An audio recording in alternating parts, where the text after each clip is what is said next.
The story didn't begin with a document. It began with a question that quietly unsettled people who thought they understood the marriage. A question whispered in legal circles, repeated in online forums, and finally dragged into the light by commentary that refused to fade away. What if there was something written long before the cameras, the vows, and the fairy tale language? What if the agreement that bound everything together also contained an exit few ever noticed? And more importantly, what if one side never fully understood what they had agreed to? When Tom Bauer began speaking about contracts, clauses, and legal foresight, it wasn't presented as a sudden revelation, but as a slow unpeeling of assumptions. Bauer has always framed his commentary as interpretation rather than proof, suggesting patterns, motivations, and preparation rather than delivering courtroom facts. And yet, when he implied that a so-called divorce clause may have existed in some form, and that Harry may not have fully grasped its implications, the reaction was immediate and intense. Not because of what was proven, but because of what was possible. To understand why this idea shook so many people, you have to go back to the early days of the relationship, before titles and public roles reshaped everything. At that stage, the balance between experience and innocence was already uneven. Meghan had lived in the public eye, navigated contracts, agents, and negotiations. Harry, despite his status, had lived a life largely shielded from legal complexity by institutions that handled details for him. In that contrast, some observers began to wonder whether preparation and awareness were truly equal. Bauer never claimed to have seen a specific document. Instead, he spoke about mindset. He described a way of thinking that anticipates outcomes, both good and bad. In his telling, Meghan approached life as someone who planned for every scenario, while Harry moved forward, guided more by emotion and trust. The idea that a legal safeguard might exist wasn't presented as scandal, but as strategy. And it was that framing that unsettled people the most. Online discussions quickly filled the gaps. Some argued that any modern marriage involving wealth, titles, and global attention would naturally involve legal protections. Others insisted that love alone guided the union, and that suggesting otherwise diminished it unfairly. The debate wasn't really about legality, it was about belief. Did people want to see the marriage as purely emotional? Or were they ready to accept that practicality might have played a role behind the scenes? Bauer's commentary leaned into that discomfort. He suggested that Harry, accustomed to trusting advisors and systems, may not have scrutinized every detail with the intensity others might have. Not because he was careless, but because he had never been required to think that way before. In that interpretation, the idea of not knowing what he signed wasn't about deception, but about difference. A difference in experience. A difference in instinct. Supporters of Meghan were quick to push back. They argued that suggesting hidden clauses or unbalanced understanding played into unfair narratives about manipulation.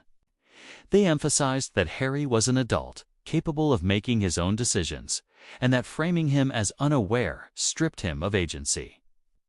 To them, the conversation felt less like analysis and more like an attempt to undermine a woman's intelligence.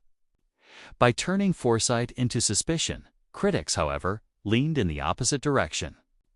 They pointed to past statements about independence and self-protection, interpreting them as evidence of careful planning. For them, Bauer's suggestion fit a broader pattern they believed they had already seen. Again, no proof was offered. But the narrative was compelling enough to keep spreading. What made the story linger wasn't its certainty, but its ambiguity. A secret clause doesn't need to exist in writing to exist in perception. The idea alone was enough to provoke endless speculation. People began asking what such a clause would even look like. Would it be a traditional agreement, a conditional understanding, or simply a legal framework designed to protect assets and autonomy?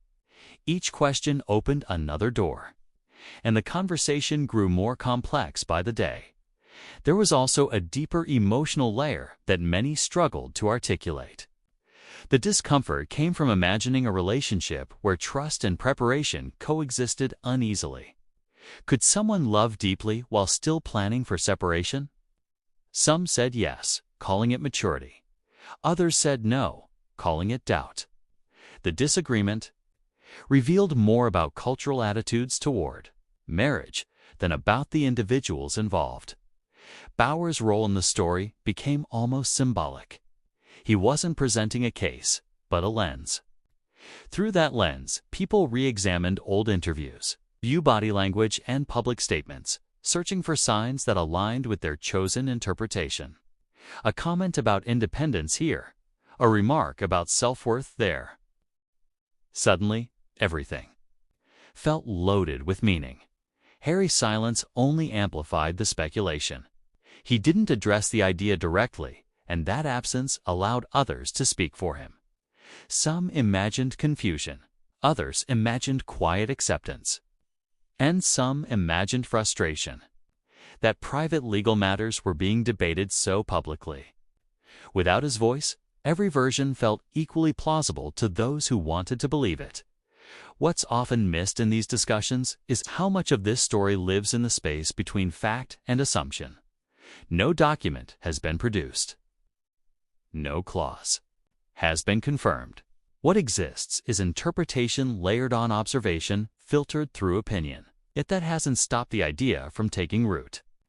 Because in the modern media landscape, a compelling possibility can feel almost as powerful as confirmation. There's also the question of why this narrative resonates so strongly. Part of it lies in the public's fascination with control and vulnerability. The idea that one partner might have been legally prepared while the other relied on trust touches a nerve. It challenges romantic ideals and forces people to confront uncomfortable truths about how power can operate quietly. Another part lies in how Tom Bauer frames his work. He rarely makes direct accusations. Instead, he invites readers and viewers to connect dots themselves. That approach leaves space for imagination, and imagination often fills gaps with emotion. The secret divorce clause became less about paperwork and more about perception, about who people believe holds the upper hand, and why. As the story circulated, it began to shift. What started as a discussion about legal foresight turned into a broader debate about equality.